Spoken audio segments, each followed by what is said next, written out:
Plugged In podcast, a new project from the Institute for Energy Research. To find out more about our work, visit our website at instituteforenergyresearch.org. Welcome back to the Plugged In podcast. I'm Alex Stevens.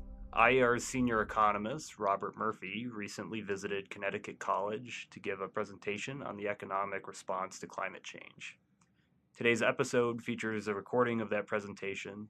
To find out more about Dr. Murphy's work on this topic and many more, visit our website at instituteforenergyresearch.org. So thank you everyone for coming out. I want to clarify, somebody asked me when I posted the details for this, they said, Bob, why are you giving a talk on climate change on the opening weekend for Avengers? And I think the real reason is Daniel and I had no idea, we didn't check the calendar to realize, but I am tomorrow, so no spoilers, please. So what I want to talk to you guys today about is the economic response to climate change. So this is one of my areas of expertise. I'm the senior economist at IER, the Institute for Energy Research. So I know we're going to have people here of different levels of knowledge, and so I'll try to, and I'm only going to go 45 minutes and then save 15 minutes for your Q&A. So I'm just going to hit some main things here. This is not going to be the complete story. Obviously, if you want to get more, or if I say something and you want to see some of the documentation for that, by all means, just talk to me afterwards or email me and I'd be happy to help you out. So the first thing I want to stress here is that there is not this clash between these two things. And what often happens is I've been to conferences where I've given talks and my policy conclusions tend to be different from what, like, let's say the conventional wisdom is, or what you would hear in the standard media treatment, like if you're listening to NPR doing a story on climate change or what needs to be done. The impression they would give you was that, oh, everybody who's scientific about this has a certain position, except maybe a few wacky outliers, and anyone who disagrees with that either is ignorant of the science or is a paid shill for big oil, something like that. And so here I want to stress that all of the standard results I'm going to give you are coming from the consensus sources, okay? And so you'll see as we go through this thing that I'm not going to be quoting like from the Heritage Foundation or some rogue scientist out at a mid-tier university. I'll be quoting from like the reports that the UN puts out, or I'll be quoting from the EPA of the Obama administration to make some of the points I'm making, all right? So the main thing I'm stressing here is that this is not ideological per se. So it's true, I do have my own views about political philosophy and the proper role of federal government. I wouldn't trust the people in Washington to intervene in energy markets if they told us, oh, we're doing it because we care about climate change. I don't believe them, right? So that's where I'm coming from personally in terms of my philosophy, but I realize other people might not agree with that, and so here, like I say, for the content of this particular talk and what I'm going to be showing you, you'll see, I mean, you can say maybe I'm biased, but I'm not going to be making appeals about, oh, we can't trust these people. You'll see this is just the rhetoric doesn't fit the standard narrative you hear on NPR and so forth. Okay, so maybe one way to show you how stark this contrast is. So again, what I'm trying to get you to see is a lot of mainstream economists would be for certain measures to mitigate climate change, right? They're for a carbon tax or what's called cap and trade in the Q&A. If you want to bat those around, that's fine. But what I want to stress is that the standard view of what should be done, the way it's presented in the media, the economics of climate change doesn't support that. And the best way I can show you this contrast is, some of you may remember, so it was this last fall, it was the same weekend when this news broke, that on the one hand, the UN, through what's called the Intergovernmental Panel on Climate Change, or IPCC, they gave this special report showing all the different ways that the governments of the world could take these types of actions in order to try to get close to limiting total global warming to 1.5 degrees Celsius, right? So that's like the new sort of target, the ambitious target that they're saying this really would err on the side of caution. Things would not get out of hand if we could limit total global warming to 1.5 degrees Celsius. And then this thing that came out last fall was the UN, talking to all the various experts in the different fields, giving reports on here's different measures governments could do to try to get towards this goal. At the same time, William Nordhaus he wins the Nobel Prize in economics, and he's one of the pioneers in the economics of climate change, right? So Nordhaus, going back at least to the 1970s, was publishing articles on like natural resource economics, and then once global warming really started taking off as a serious scientific issue, he started modeling the economics of it.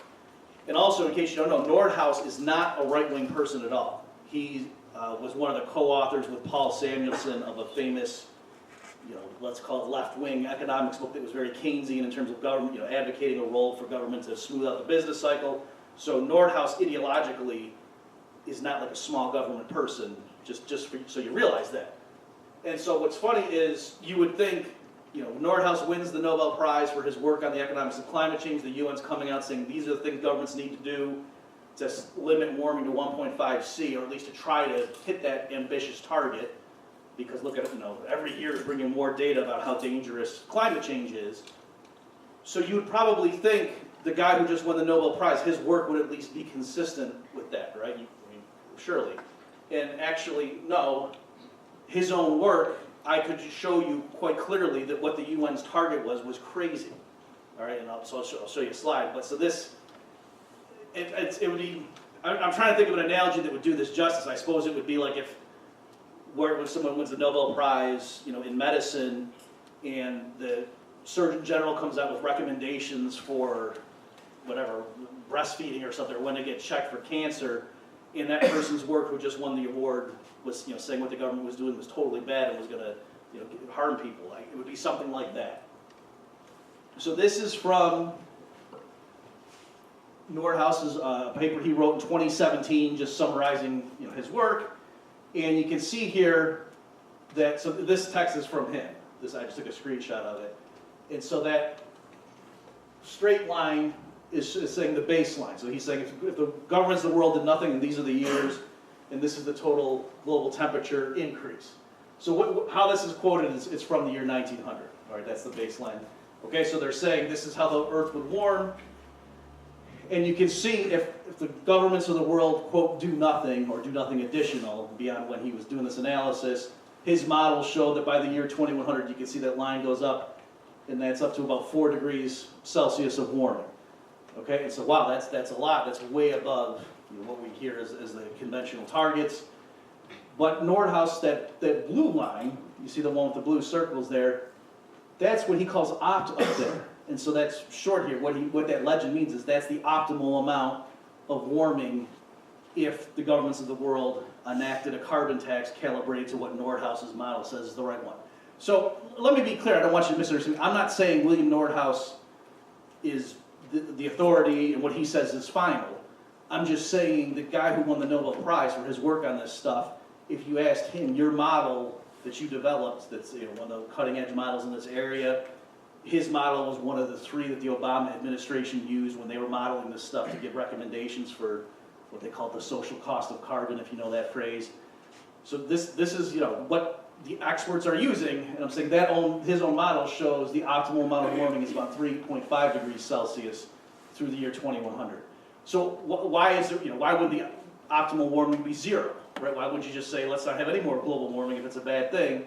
And the reason is, well, because it's costly, right? That what's causing human-caused climate change. And notice with this stuff too, I'm totally stipulating for the sake of argument all the conventional physics and chemistry here, so I'm not being a denier. I'm saying on their own terms, this is what the situation is. Human activity releases CO2 and other greenhouse gases that causes the Earth to be warmer than it otherwise would be, and then at some point that starts causing significant harm to humans, and measured in various ways, different types of impacts. So Nordhaus's work was an attempt to say what's the trade-off, that we can limit CO2 emissions and other greenhouse gas emissions, but there's a reason we emit so much of it right now. It's easy to produce electricity from coal, or it was for a long time. Conventional gasoline's very useful in many respects, right? If it weren't for the fact that global warming is a thing, gasoline would be great, right? It's just now, oh wait, there's this potential negative externality, as economists call it. So what Nordhaus was doing in his work was trying to balance those two things, and he found, his 2017 update at least of his model, He was saying that, yeah, in my mind, that the governments of the world put in the right policies to penalize carbon dioxide emissions the right amount, because you wouldn't want it to go to zero, but you also don't want to just have, you know, the free market decide. He thought that those extremes were both wrong. He was saying in his model, it looks like, yeah, the optimal amount of warming to allow would be about 3.5 C. Now, I know if this isn't your area, okay, the UN says 1.5, he says 3.5, what's the big deal? But there's a huge chasm there in terms of, you know, how much impact that would be. So a lot of natural scientists in this area, the difference to them between just 2C and 1.5 C is the difference between, you know, catastrophe or not. And I'm not putting words in it, they would call it a catastrophe. So you can imagine 3.5 C, I mean, that would be completely unacceptable. They would say, no, there's going to be runaway climate change, and yet the guy who won the Nobel Prize, his own work suggests this. So this is, again, my point here is not to say, oh, Nordhaus is right and the other people are wrong. I'm just saying, isn't that weird that the guy who wins the Nobel Prize at the same time the UN comes out with this thing, his own work shows that goal is far too aggressive. Another way of getting it across to you, so this, I had to go back to his 2007 version of his model, so these numbers, if he updated them, would be different. The reasons I couldn't find him doing this kind of calculation with, you know, the update to the model, but this is just to give you an idea of what I mean. So back when he, again, this is Nordhaus's model, back when he was estimating the net benefits or costs of various types of climate policies, right? So these are different things you might do if you were various governments in the world and you were trying to do something to fight climate change. So he said if you did the optimal tax, and by the way, that word DICE, that's just the acronym for his model. It's Dynamic Integrated Climate Economy Model, something like that. So that's what DICE stands for. So he's saying if you did my optimal carbon tax, humanity would gain about $3.37 trillion on net.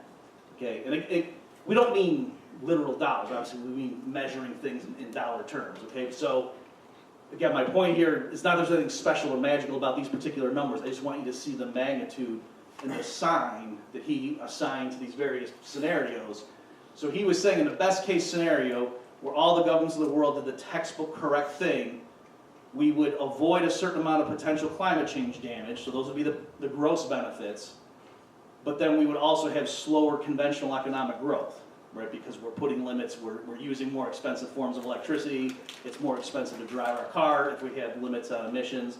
So there's a cost. Otherwise, maybe we have emissions go to zero. Why not? Because you know it's painful. And so he thought where that optimal trade-off is would mean we have $3 trillion in change, more in benefits than in costs. So it's a good thing. We're $3 trillion richer if we do that.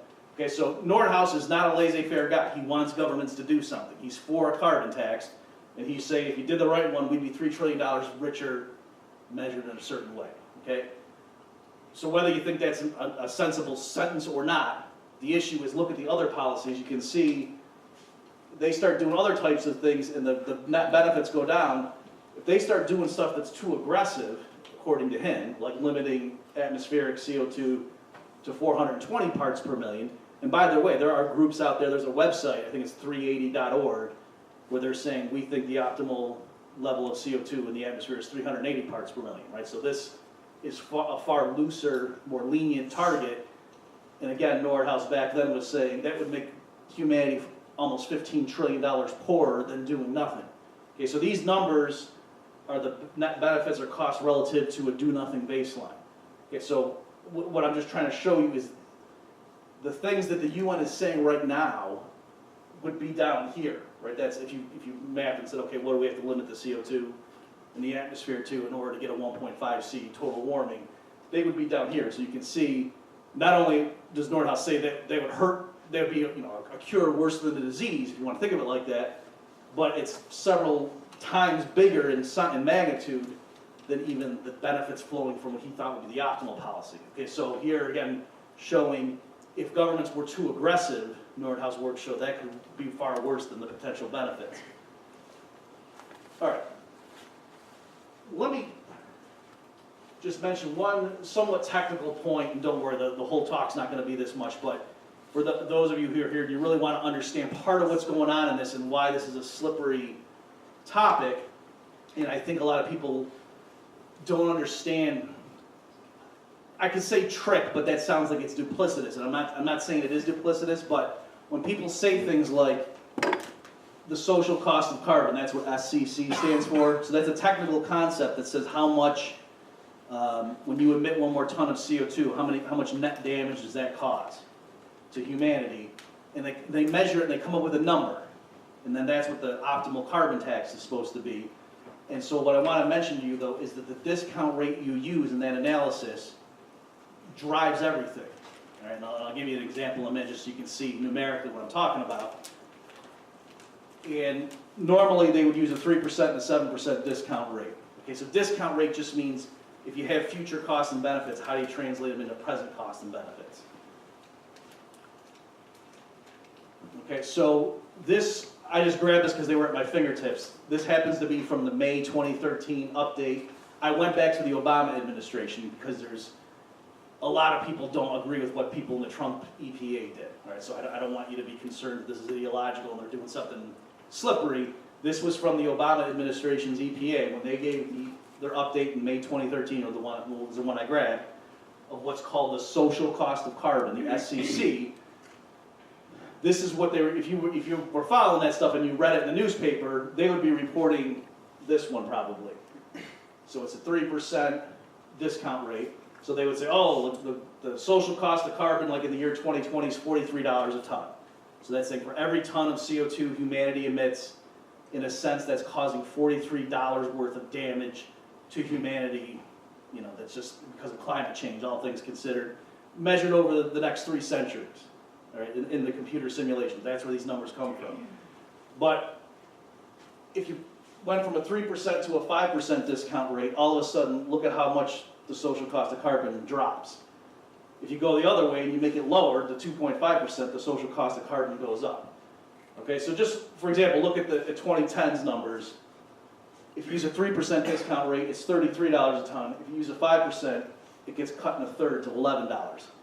Okay, so the size of the numbers isn't the issue here. I just want you to see how much you can make them shrink or expand just by changing that one dial.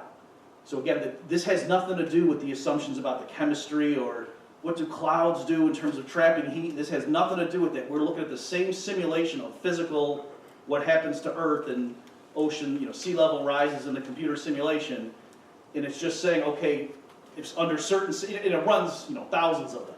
It has different, and there's chance variable outcomes and things, and then it looks at all the things, and it somehow assesses the damage in money terms and dollar terms, and then over the window collapses it to a present figure in the present. And so I'm saying, because the nature of climate change means really bad stuff might happen 150 years from now, they have to come up with a way of saying, okay, well, what if there's $500 billion worth of coastal property damage that doesn't occur until the year 2200? How do we value that right now?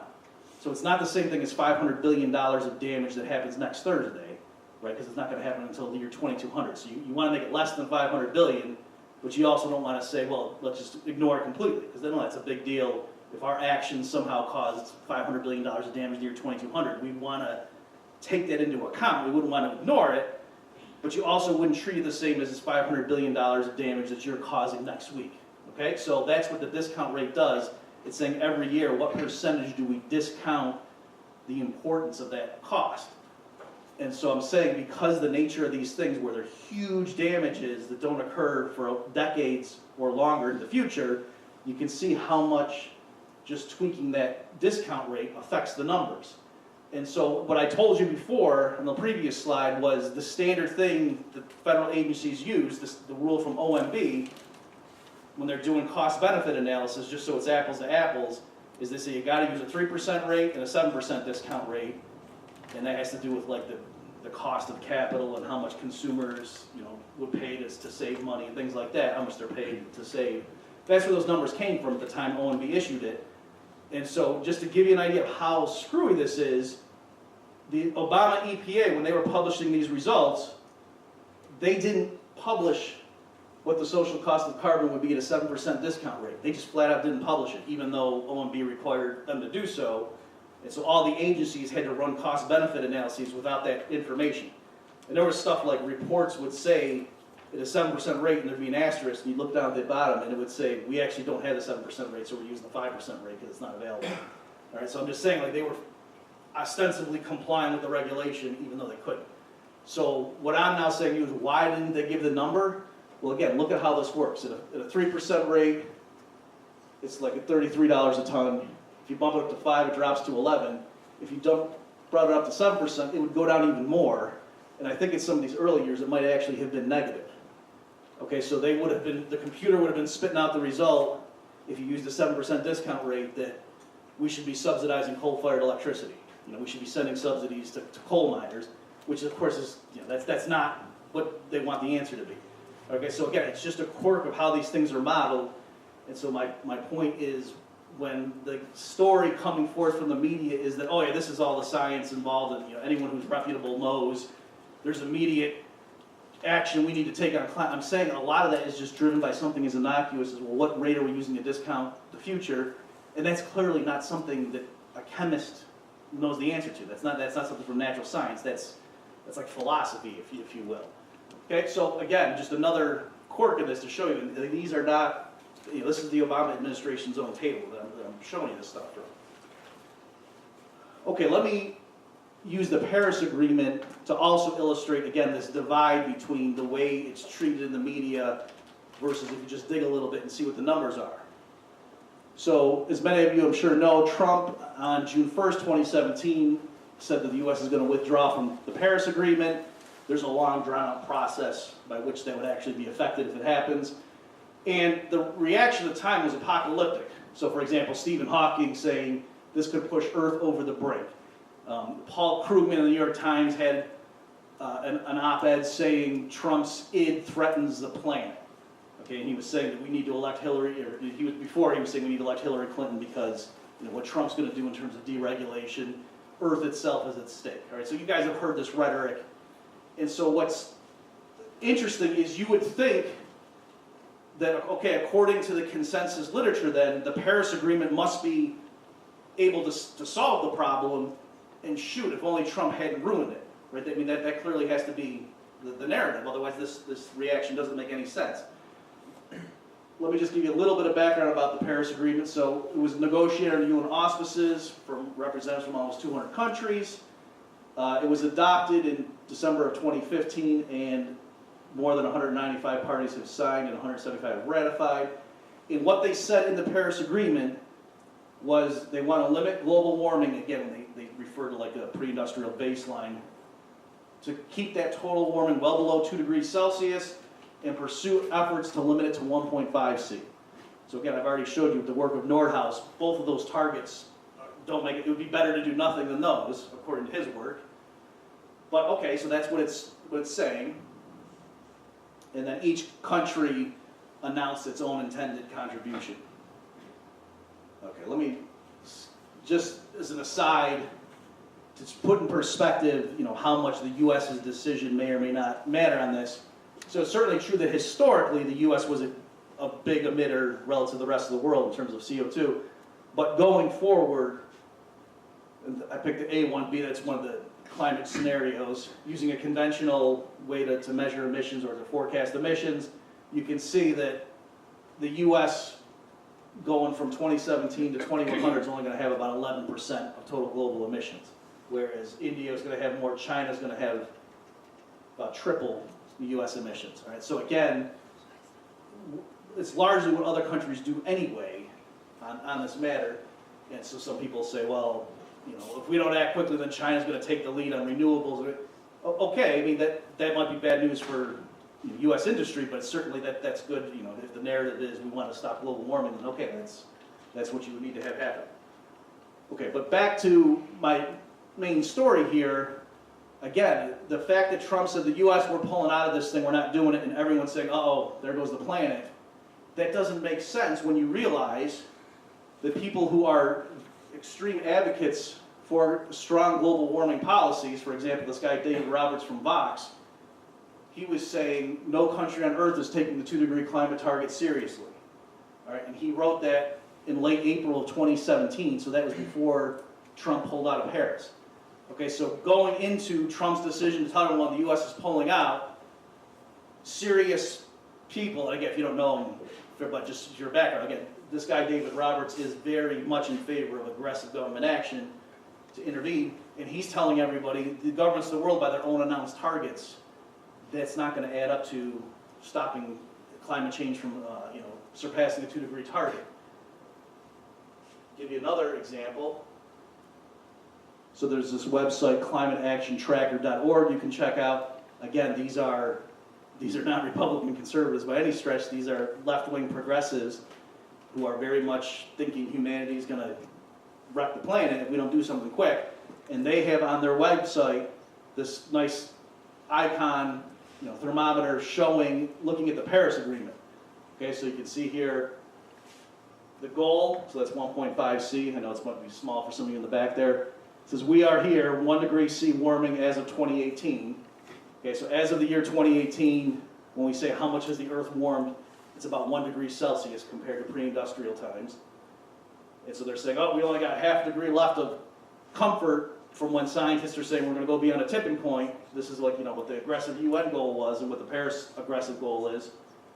And they're saying right now, the pledges and targets. So if we took all the countries at their word for who are in the Paris Agreement, and let's assume they all did what they said they were going to do, even so, warming could be anywhere from 3.8 C down to 2.4, and best guess of about 3 degrees Celsius. And then if you say the more realistic thing, like, okay, let's not say what the governments promised they would do. What are they actually doing right now? Because again, it's painful. You're one government, you're going to limit your country's emissions.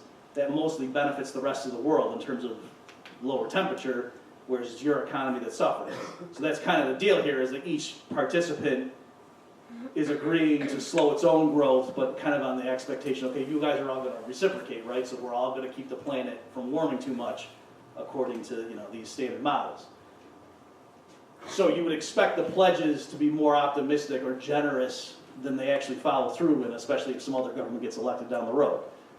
And so this site, again, that's very concerned about what they think is the obvious reality, the existential threat of climate change. They're saying right now, the current policies of all the governments who are still in the Paris Agreement will lead to global warming of about 3.3 C.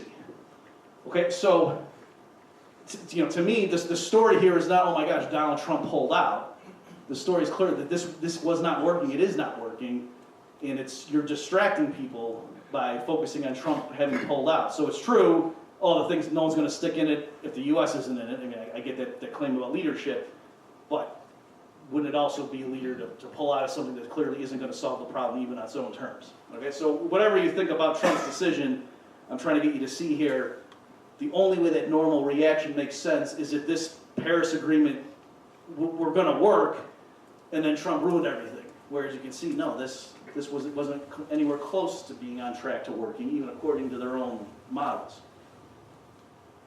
Okay, real quickly, let me mention something, because I know some of you might be more policy wonkish, and especially with being conservative Republicans, this is something that's been floated around certain like DC think tanks to conservatives and libertarians, and it goes something like this. So like Arthur Laffer took this approach of Laffer curve fame.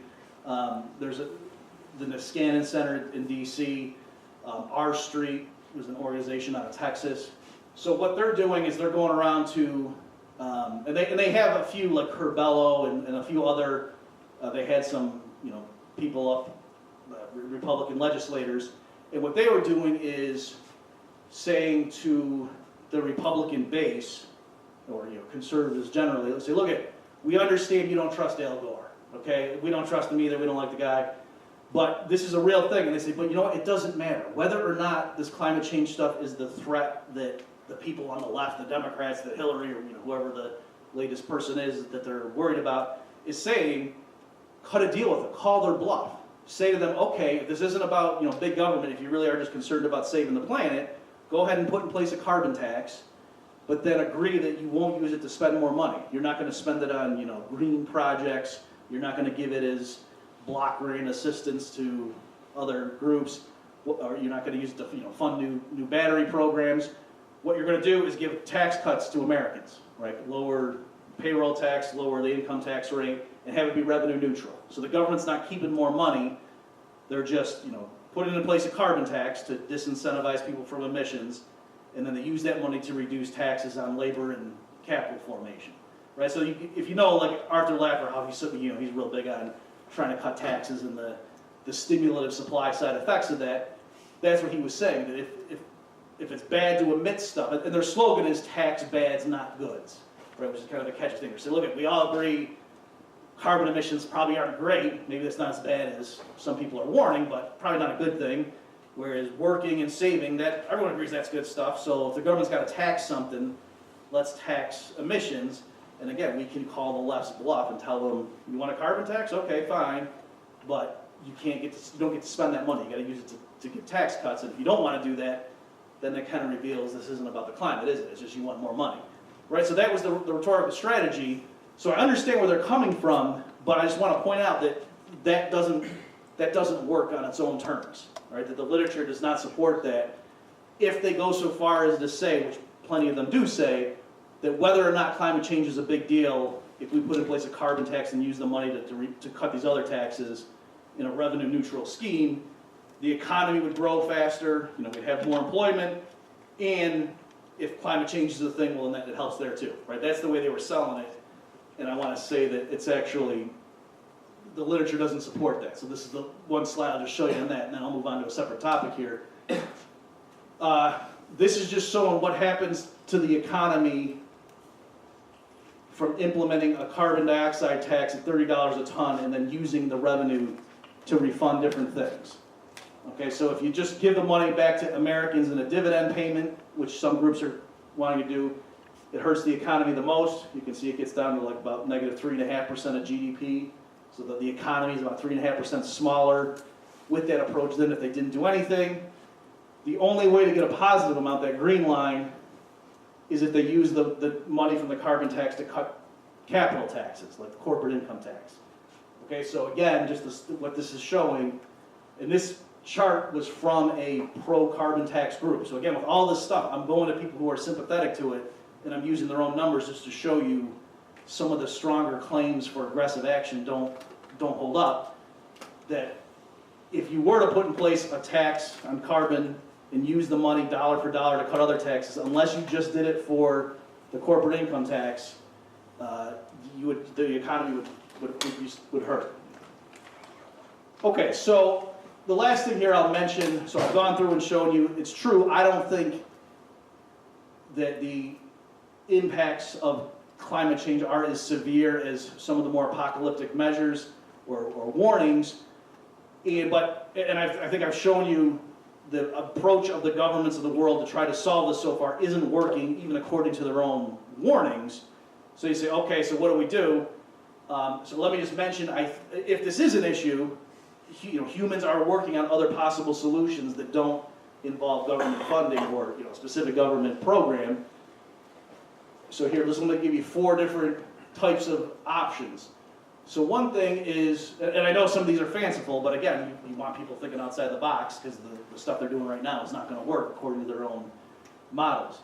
So when Mount Pinatubo erupted, put up a lot of ash in the air, and then global temperatures were measurably lower for several months afterward, right, until the ash fell out of the air. And so using that idea, scientists are working on ways of pumping up sulfur dioxide into an appropriate elevation, and the number keeps coming down for the cost, but they're saying right now to minimize the impact of global warming. So again, the physics of it is you've got sulfur dioxide now that you're pumping up in the air that reflects some of the incoming sunlight. So that counteracts the fact that higher CO2 traps more heat in because of the greenhouse effect. So by doing that, that would cost about $250 million, and that's how much Al Gore wanted to raise to spend money on just raising awareness, right, in terms of we need to do something about climate change. Again, just showing you, I didn't show you the numbers before, but the cost in terms of just limiting emissions to try to arrest climate change is in the several trillions of dollars in terms of the present value of that future flow. So if we were going to just limit emissions as a way to try to directly stop it, you can see how expensive that would be.